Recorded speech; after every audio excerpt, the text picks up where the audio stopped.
Hi friends, स्वागत है आपका अपने YouTube channel cricket talk with Sumit पे, जहाँ पर हम क्रिकेट की एक इन डेप्थ एनालिसिस करते हैं और अपनी एक व्यू पॉइंट रखते हैं जो भी गतिविधियाँ क्रिकेट फील्ड पर हो रही होती हैं या फिर क्रिकेट फील्ड के बाहर हो रही होती हैं। तो इंडिया 2-0 से ओडीआई सीरीज़ हार के इंडिया वापस लौट चुकी है। अब यहाँ से आगे गौतम गंभीर और उनके लिए क्या चैलेंजेस है उसके ऊपर बात करेंगे। गौतम गंभीर को क्या ठीक करना है, क्या गलत करना है, या क्या उनको वीक एरियाज है जहाँ पे इम्प्रूवमेंट की ज़रूरत है, कहाँ पे इंडियन टीम स्ट्रांग है जिसको और स्ट्रांग बनाने की ज़रूरत है। ये सारी चीज़ों पर हम आज बात करेंगे एक एक करके। लेकिन उससे पहले मैं नदीम को, जो कि पाकिस्तान के जावलिन थ्रोअर हैं, उनको मैं मुबारकबाद देना चाहता हूँ एज ए स्पोर्ट्स फ्रेटर्निटी कि उन्होंने जो कल गोल्ड का जो मुकाम हासिल किया है। इनफैक्ट उन्होंने ओलंपिक में वर्ल्ड रिकॉर्ड कायम किया है 93 मीटर, मतलब ऑलमोस्ट 92.97 मीटर का जो उन्होंने जैवलिन थ्रो किया है वो वर्ल्ड रिकॉर्ड है। और पाकिस्तान को इस समय सबसे ज़्यादा ज़रूरत अगर किसी चीज़ की थी तो वो नदीम ने उनको दिलाया। और एक गोल्ड जो कि 32 साल के बाद पाकिस्तान ने किसी ओलंपिक इवेंट में जीता है। और हम इंडियन नेशन जो कि इस ओलंपिक में अभी तक एक बार भी कोई गोल्ड नहीं जीत पाए हैं। हम एक सिल्वर जीते जो कि उसी मुकाबले में नीरज चोपड़ा ने जैवलिन थ्रो में जीता है, और हम उसके अलावा 4 ब्रॉन्ज मेडल जीते हैं। तो आप कितने भी ब्रॉन्ज जीत लो उससे कोई फ़र्क नहीं पड़ता। अगर आपके पास एक गोल्ड है ना तो गोल्ड गोल्ड होता है। अगर एक भी गोल्ड है तो आप इन सबसे ऊपर चले जाओगे और जो रैंकिंग्स है वो आपकी ऊपर आएगी। इसीलिए आप देख रहे होंगे कि पाकिस्तान की जो रैंकिंग है ओलंपिक में वो इंडिया से काफ़ी अच्छी है। और पाकिस्तान शायद 53 नंबर पे है और इंडिया 63 नंबर पे चल रहा है ओलंपिक्स में। तो ये सारी जो चीज़ें हैं इस पर हमको अच्छे से खुल करके बात करनी होगी। एक सेकंड भाइयों। तो ये सारी चीज़ों पर हम आज खुल करके बात करेंगे आपसे। तो सबसे पहले तो जो जैवलिन थ्रो किया है अशरफ नदीम ने वो काबिल एहतराम है। बिकॉज उस कंट्री में इतने प्रॉब्लम्स है, पाकिस्तान में फैसिलिटी नहीं है, कुछ भी नहीं है। उसने पैसे जोड़ करके, चंदा ले करके ये इवेंट पे पार्टिसिपेट किया, शूज़ खरीदा, और वहाँ से वो लड़का अगर जीत कर आता है तो वो बधाई का पात्र है।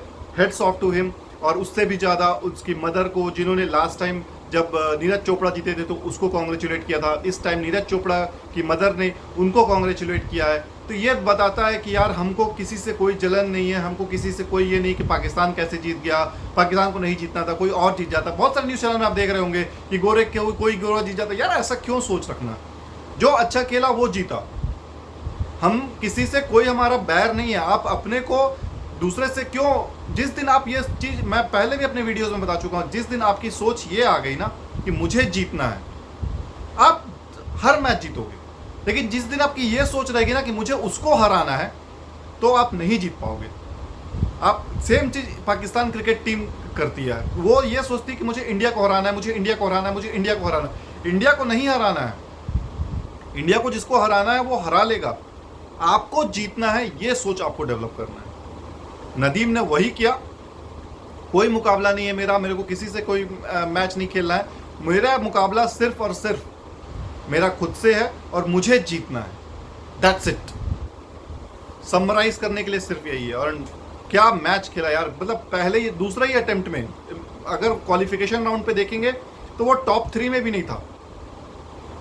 वो टॉप 3 में भी नहीं था। लेकिन जब वो उसकी जो पुश किया गया उसे, या फिर उसे पीछे ढकेला गया, और जब वो बाउंस बैक किया तो what A come back he has done. And वो सीधा सेकंड अटेम्प्ट में 92.97 का जो उसने स्ट्रेट अवे रिकॉर्ड क्रिएट किया, वहीं पे वो गोल्ड जीत गया। क्योंकि नीरज चोपड़ा 90 मीटर पे नहीं जीता। अब मैं बात करता हूँ इंडियंस की। जो इंडियंस मायूस है ना कि नीरज सिल्वर क्यों ले आया, सिल्वर क्यों जीता, उसे गोल्ड लाना चाहिए था, ये लाना चाहिए था, तो मैं आपको एक चीज़ और बता देता हूँ भाइयों बहनों। यार वो इंजर्ड था, या वो, अब आप उसको बहाना बोल लो या जो बोल लो, लेकिन ये जो सिल्वर उसने लाया है ना, वो हाफ फिट पे लाया है। वो हाफ फिट था, उस पर वो सिल्वर लेकर आया।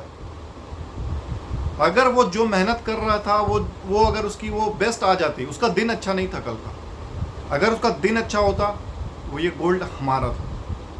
बट कोई बात नहीं, एशिया में ये गोल्ड आया पाकिस्तान में ये गोल्ड आया, पाकिस्तान की ज़रूरत थी। अब मैं पाकिस्तान से ये दरख्वास्त करूँगा, उसके ऑडियंस से, उसके फ़ैन से, उसके नेशन से, उसके कंट्रीमैन से, उसके गवर्नमेंट से कि प्लीज़ इस बच्चे को उसका हक दीजिए और इस बच्चे को वो सब चीज़ दीजिए जो ये डिज़र्व करता है। क्योंकि स्पोर्ट्स जो है ना, आपको एक अलग लेवल पे लेके जाता है।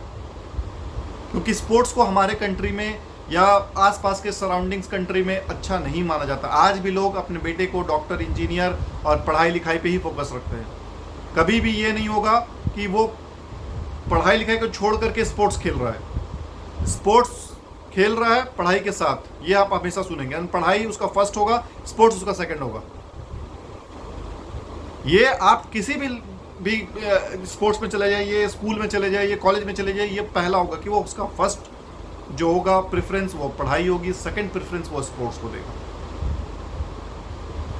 हमारा भी एक गोल्ड, एक क्या हमारा 2 गोल्ड डिनाई हुआ है। एक तो आपका विनेश फोगाट ने जो आपका ब्लंडर हुआ या जो भी हुआ, बहुत ही दुख दर्द था, दयनीय स्थिति थी, वो गोल्ड मिस हुआ हमारा कि उसको गोल्ड डिफेंड करने का या गोल्ड कंपटीशन में लड़ने का भी मौका नहीं मिला, सिर्फ 100 ग्राम्स की वजह से। और दूसरा ये नीरज चोपड़ा वाला, ये 2 गोल्ड हमारे से मिस हुए हैं।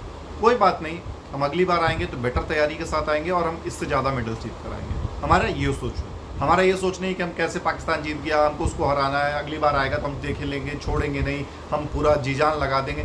जी जान लगाइए, लेकिन अपनी जीत के लिए लगाइए, दूसरे की हार के लिए कभी मत लगाइए। मेरा गुरु मंत्र यही है। आप अपने जीत के लिए जब आप लड़ना चालू कर देते हैं ना, बाकी सब चीज़ पीछे हो जाती है। तो अब हम बात करेंगे क्रिकेट के हवाले से कि गौतम गंभीर के लिए अब आगे क्या करना है, क्या चैलेंज है, क्या टूर्नामेंट्स आ रहे हैं, कैसे कैसे आ रहे हैं। तो मैं तो पहले आपको बता दूं कि जो 2025 के फरवरी में जो चैंपियंस ट्रॉफी है, उससे पहले हमारा 5 टूर्नामेंट्स है।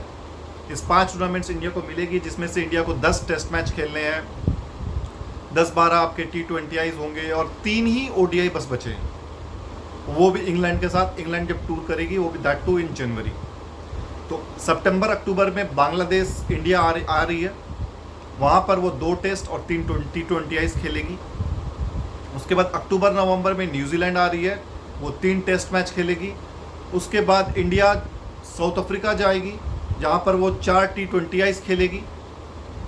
इसके बाद 5th टूर्नामेंट जो होगा वो होगा इंडिया ऑस्ट्रेलिया जाएगी, जहाँ पर इंडिया ऑस्ट्रेलिया के साथ 5 टेस्ट खेलेंगी। और 5वां मुकाबला जो होगा वो इंग्लैंड इंडिया आएगी, जहाँ पर वो 3 ODIs एंड शायद 5 T20Is खेलेंगी। ये है पूरा का पूरा इटिनरी। इसी पे टीम इंडिया को अपनी टीमें बनानी है, इसी पे टीम इंडिया को अपनी प्लेयर्स फिट करने हैं। आगे उनको कौन आएगा, कौन पीछे जाएगा, ये सारा कुछ डिसाइड करना है गौतम गंभीर को इस थोड़े से मैचेस में। स्पेशली जो फोकस होगा वो टेस्ट क्रिकेट पे होगा, क्योंकि टेस्ट क्रिकेट में हम लोग वर्ल्ड टेस्ट चैंपियनशिप के फाइनल्स पे हमको क्वालिफाई करना है। तो यहाँ पर 5 टेस्ट मैच ऑस्ट्रेलिया के साथ, 3 न्यूजीलैंड के साथ और 2 बांग्लादेश के साथ। ये जो 10 टेस्ट मैचेस है, इस पर आपको कम से कम 7 से 8 टेस्ट मैचेस जीतने हैं। वो 7 से 8 ये होगा कि 2 बांग्लादेश के साथ जीतना ही जीतना है, 3 न्यूजीलैंड के साथ जीतना ही जीतना है, तो 3 2 5 और ऑस्ट्रेलिया के साथ 3 मैचेस हमें जीतना है। तो 8 टेस्ट मैच हमको यहाँ से उनको साथ निकालना ही निकालना है। गौतम गंभीर के लिए सबसे बड़ा टास्क होगा। बांग्लादेश आप हरा दोगे, न्यूजीलैंड आप हरा दोगे, जब ऑस्ट्रेलिया आप जाओगे वहाँ सबसे बड़ा चैलेंज आएगा। और चैलेंज ये नहीं होगा कि हमको जीतना है, चैलेंज ये होगा कि जो हमारे प्लेयर्स अवेलेबल हैं उनको फिट रखना है और उसी टीम को बेस्ट बना करके खिलवाना है। हमें सामी की भी ज़रूरत होगी, हमें वहाँ पर बुमराह की भी ज़रूरत होगी, हमें वहाँ पे तीसरे नंबर पे आपके सिराज की भी ज़रूरत होगी और चौथे नंबर पर हमें शार्दुल ठाकुर की भी ज़रूरत होगी, जो बैट एंड बॉल दोनों कर सकता है। अगर शार्दुल ठाकुर अवेलेबल नहीं है तो मेक श्योर कि हार्दिक पांड्या को आप वहाँ पे लेकर के जाएं, कुछ तो करेगा वो। एक्सपेक्टेशन मत रखिएगा एज ए बैट्समैन कि वो आपको 100 और 50 बना के दे, लेकिन हाँ कुछ रन्स बना सकता है। टीम को ज़रूरत आने पर जो रन बने वो ज़्यादा इंपॉर्टेंट है रादर देन अपने इंडिविजुअल 50 या 100। बॉलिंग में वो हाथ घुमा सकता है, अगर उसको मौका नहीं मिलता है ना तो आप शार्दुल ठाकुर की ओर देख सकते हैं। शार्दुल ठाकुर आपका वो तुरुप का इक्का होता है जो आप उसको 10वें नंबर पे बैटिंग करने के लिए भेजते हैं, 8वें नंबर पे बैटिंग करने के लिए भेजते हैं और वो बैटिंग करके आता है। दूसरा चैलेंज ये होगा कि अवे टेस्ट में तो आपके Ravindra Jadeja as a spinner खेलेंगे, लेकिन जो डोमेस्टिक टेस्ट मैचेस होंगे जो बांग्लादेश और न्यूजीलैंड आएगी, वहां पर आपको आर अश्विन, रविंद्र जडेजा और अक्षर पटेल ये 3 खिलाने ही खिलाने हैं। साथ में 2 आप लेकर चलिएगा, कुलदीप यादव और वाशिंगटन सुंदर को भी, उनको भी आप स्टैंड बाई पे रखिएगा, क्योंकि जब टीम इंडिया ऑस्ट्रेलिया जाएगी तो वहां पर सभी प्लेयर्स की जरूरत होगी। तो ये प्लेयर्स को आपको खास तौर पे नज़र पे रखना है। उसके बाद आपके विकेट कीपर के ऑप्शन पे ऋषभ पंत काबिज हैं, टेस्ट मैचेस में उनको कोई हिला नहीं सकता, कोई दावेदार दूर दूर तक नहीं है। तो ये आपके 4 बॉलर्स हो जाएंगे, 5 बॉलर्स हो जाएंगे, सॉरी 4 बॉलर्स होंगे, 2 ऑलराउंडर्स में आपके टेस्ट मैचेस में रविंद्र जडेजा और ऋषभ पंत के तौर पर होंगे। ऑस्ट्रेलिया टूर की बात कर रहा हूँ, इंडिया टूर वाले नहीं, कि इंडिया में जो न्यूजीलैंड और बांग्लादेश आ रही उसके बारे में बात नहीं कर रहा हूँ। मैं बात कर रहा हूँ अभी सिर्फ ऑस्ट्रेलिया टूर के लिए। तो ऑस्ट्रेलिया टूर के लिए जो टीम को सबसे ज़्यादा ज़रूरत है कि वो मोहम्मद सिराज और मोहम्मद सामी और जसप्रीत बुमराह, इन तीनों को फिट रखना है और 5 टेस्ट के लिए फिट रखना है। ये नहीं कि गए 2 टेस्ट खेला, फिर बैठ गए, फिर ड्रॉप हो गए, फिर वो इंडिया वापस चले गए, परमानेंट इंजर्ड हो गए 6 महीने के लिए, 8 महीने के बाद, ये नहीं। 5 टेस्ट मैच आपके ये प्लेयर खेलेंगे। स्पिनर्स को आप रोटेट करते रहो, चाहे यहाँ पे कहीं पे अक्षर को ले आओ, कहीं पे आप आर अश्विन को ले आओ, और जहाँ तक मुझे को लग रहा है गौतम गंभीर हो सकता है वो 2 स्पिनर के साथ भी जा सकते हैं, क्योंकि जिस तरीके से आर अश्विन ने मेलबर्न में, गाबा में स्टीव स्मिथ को, और गाबा में तो नहीं खेला था सॉरी, उन्होंने मेलबर्न में और दूसरा एडिलेड में, जो स्टीव स्मिथ को उन्होंने आउट किया था फंसा फंसा के, सिडनी में भी, वो जो बॉलिंग है वो बहुत ही मास्टर क्लास बॉलिंग थी। वहां पर आपने स्टीव स्मिथ को और लबुशेन को जमने ही नहीं दिया, खेलने ही नहीं दिया। अपने जो उनका नेचुरल गेम है कि वो बॉलर्स को पेशेंटली खेलते हैं, वो उस जोन में ही नहीं आने दिया। हमेशा परेशान रहे, हमेशा फंसा के रखा कि बॉल अवे आ रही है कि अंदर आ रही है कि बाहर जा रही है। आर अश्विन को भी वो स्टैंड बाई पे रखेंगे ऑस्ट्रेलिया टूर के लिए। तो 4 स्पिनर आपके जाएंगे ही जाएंगे, अक्षर पटेल, हार्दिक पांड्या, सॉरी अक्षर पटेल, उसके बाद आपके रविंद्र जडेजा, उसके बाद आपके आर अश्विन, और चौथे आपके वाशिंगटन सुंदर। ये चारों बैटिंग भी कर सकते हैं और बॉलिंग भी कर सकते हैं। सबसे बड़ा एसेट ये है। पेसर्स आपके 3 जो हैं वो आपके बॉलर्स हैं मेन, चौथे शार्दुल ठाकुर बैटिंग कर सकते हैं। तो एक पेसर वाला हमारा ऑलराउंडर आ गया, एक हमारे को स्पिनर वाला ऑलराउंडर चाहिए होगा, चाहे वो आर अश्विन आ जाए, चाहे वो रविंद्र जडेजा आ जाए। तो ये 2 स्पिनर यहाँ से आएंगे। उसके बाद बैटिंग की बात करें तो यशस्वी जायसवाल आपके नंबर 1 होंगे, नंबर 2 रोहित शर्मा होंगे, नंबर 3 पे आपके शुभमन गिल आएंगे, नंबर 4 पर विराट होंगे, नंबर 5 पर आपके पास मेरे ख्याल से नंबर 5 पे आपके जो बैट्समैन होंगे वो हो सकते हैं आपके केएल राहुल हो सकते हैं, नंबर 6 पर आपके पास ऋषभ पंत होंगे, नंबर 7 पे रविंद्र जडेजा होंगे, नंबर 8 पे आपके पास शार्दुल ठाकुर होंगे, नंबर 9 पर आपके पास बुमराह होंगे, 10 पे सामी होंगे, 11वें पे सिराज होंगे। तो ये कॉम्बिनेशन अगर आप ले करके चलते हैं तो वो डेडली और लीथल कॉम्बिनेशन को, यहाँ पर आप हार जाएं तो फिर आप उसको बोल सकते हैं कि हाँ ऑस्ट्रेलिया रियली वेल प्लेड। क्योंकि ऑस्ट्रेलिया के पास अभी भी मैं बात करूं तो डेविड वार्नर नहीं होंगे इस सीरीज़ में, उसके बाद 1-2 पेसर इनके नहीं होंगे क्योंकि वो उस समय तक इंजर्ड हो चुके होंगे जहां तक मुझे लगता है। तो गौतम गंभीर के सामने सबसे पहला तो चैलेंज ये है कि अपने प्लेयर्स को स्पिन कैसे खिलाना है, ये उनको सबसे बड़ा मुद्दा है और ये उसको स्ट्रॉन्ग करना होगा। क्योंकि स्पिनर्स को अगर आप जब तक नहीं खेलोगे आप रन नहीं बना सकते। आपको ये मेंटेलिटी आप ये जान लो, क्योंकि स्पिनर्स जो होते हैं वो बीच के ओवर डालते हैं और बीच के ओवर में ही आपको रन बटोरने हैं, आपको सिंगल डबल करके 5 साढ़े 5 का रन रेट उनके ओवर्स में मेंटेन करना है। बाकी जो टॉप 10 बॉलर जो 1 से लेकर 10 के ओवर होंगे वो पेसर के होंगे, तो वहाँ पर आपको आक्रमण करके खेलना है कि आप 80-90 पे जाओ, और उसके बाद फिर जो बीच के ओवर है वहाँ पे आप 5.5-6 का भी रन रेट मेंटेन करते हो तो आप ईजिली 7 का रन रेट आपके पास हाथ में होगा। और फिर लास्ट के ओवर में फ़र्क नहीं पड़ता, कोई भी बैटिंग कर रहा है, कोई भी बॉलिंग कर रहा है। तो ये चैंपियंस ट्रॉफी अगर इसी पिचेस टाइप के पिचेस में होंगे तो टीम इंडिया फिर से फंसेगी, क्योंकि एक मैसेज जा चुका है कि team India spin friendly pitches पे फंसती है। उनको खेलना नहीं आता, वो नहीं खेल सकते, वो नहीं रुक सकते, क्योंकि आईपीएल ने हमारा माइंडसेट ऐसा घुमा दिया है कि हमको रोकना और रोक करके खेलना पेशेंटली ये हमें नहीं आता है। सिर्फ विराट कोहली है इस तरीके के बैट्समैन की जो पेशेंटली खेलते जाते हैं, लेकिन वो कब तक खेलेंगे? उनकी भी एज हो रही है, उनकी भी आपकी एक सीमा है, एक गरिमा है कि हाँ वो 37 साल तक जाएंगे, 38 साल तक जाएंगे, 39 साल तक जाएंगे, या मैक्सिमम 40 तक जाएंगे। 40 जाते हैं तो फिर टीम को बहुत बेनिफिट होगा, क्योंकि 3 साल है, 3 साल में वो जो भी यंगस्टर होगा उसको वो अपनी तरीके से बना सकते हैं। लेकिन 40 के पहले अगर विराट चले जाते हैं तो वो बहुत बड़ा वॉइड क्रिएट होगा। उसके लिए हमें प्रिपेयर रहना है।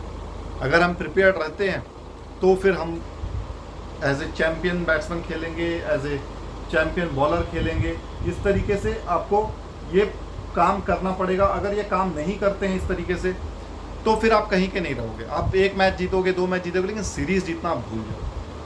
सीरीज़ जीतने के लिए आपको बॉलर्स को हमेशा टोस पे रहना। आप T20 वर्ल्ड कप का प्राइम एग्जांपल देख सकते हैं कि हमें बॉलर्स ने मैच जिताया, बैट्समैन ने हमें मैच नहीं जिताया। चाहे हम रोहित शर्मा के बदौलत हमने 200 रन मारा हो, वहाँ पे भी बॉलर्स नहीं हमें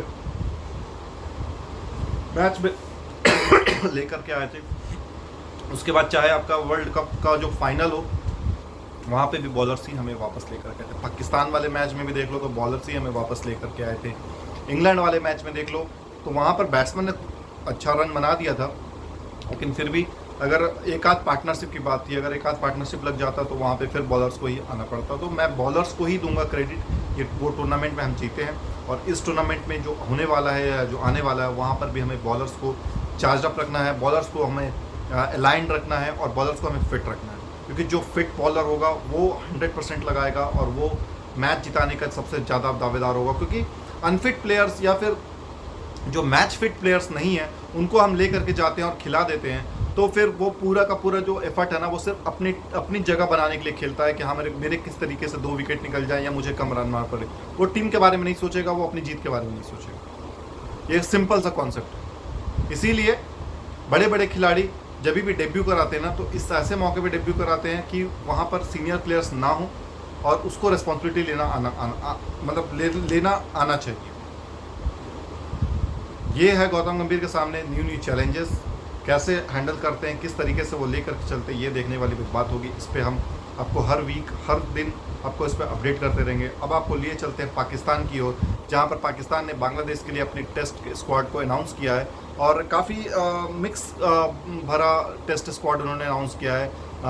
मुझे जो 2-3 हैरानी हुई इस स्क्वाड के साथ कि पाकिस्तान, देखिए बात करते हैं वो कि हम सर्जिकल स्ट्राइक करेंगे, हम जो T20I में जो हमारा डिबैकल हुआ है वर्ल्ड कप में उसका हम अच्छे से सिनारियो करेंगे, हम ऑपरेट करेंगे, हम पूरी टीम बदलेंगे या टीम चेंजेस करेंगे या देखेंगे कि क्या बेस्ट कर सकते हैं क्या नहीं कर सकते। तो सिर्फ ये बातें होती है, बाकी घूम फिर के वही सारी चीज़ें फिर से वही चली आती हैं। Please act on it. अगर आप एक्ट नहीं करेंगे, आपके पास पावर है, आप उसको यूज़ नहीं करेंगे, तो फिर से आपकी टीम आने वाली जो है वो इसी तरीके से बुज़दिल और कमज़ोर ही बनेगी। मैं यही कहूँगा, मैं सिर्फ यही कहूँगा। पाकिस्तान क्रिकेट टीम को अगर मजबूती से बनाना है तो आपको एक प्लान लेके चलना पड़ेगा 2 से 3 साल का कि हाँ नेक्स्ट 3 इयर्स तक यही प्लेयर्स मेरे खेलेंगे, नेक्स्ट 3 इयर्स तक यही मेरा कप्तान रहेगा, नेक्स्ट 3 इयर्स तक मेरा यही विकेट कीपर रहेगा, यही वाइस कैप्टन रहेगा। उसके बाद मैं देखूंगा कि क्या चेंजेस करना है क्या नहीं करना है। अगर इस तरीके की सोच हुई तो डेफिनेटली पाकिस्तान क्रिकेट में वापसी करेगा और अपनी एक छाप और एक नई जगह बनाएगा। अगर इस तरीके से नहीं चलेंगे तो ये भी ख़त्म हो जाएंगे बांग्लादेश और कीनिया की तरह, जहाँ पर जिम्बाब्वे की तरह, जहाँ पर क्रिकेट को अब उस लेवल पे नहीं पूछा जाता जिस लेवल पे पहुँचना चाहिए। So with that I am signing off. Do take care of your health. मिलते हैं कल हम लोग एक नए एपिसोड पे। तब तक अपना ख्याल रखिए। जय हिंद, वंदे मातरम, जय भारत।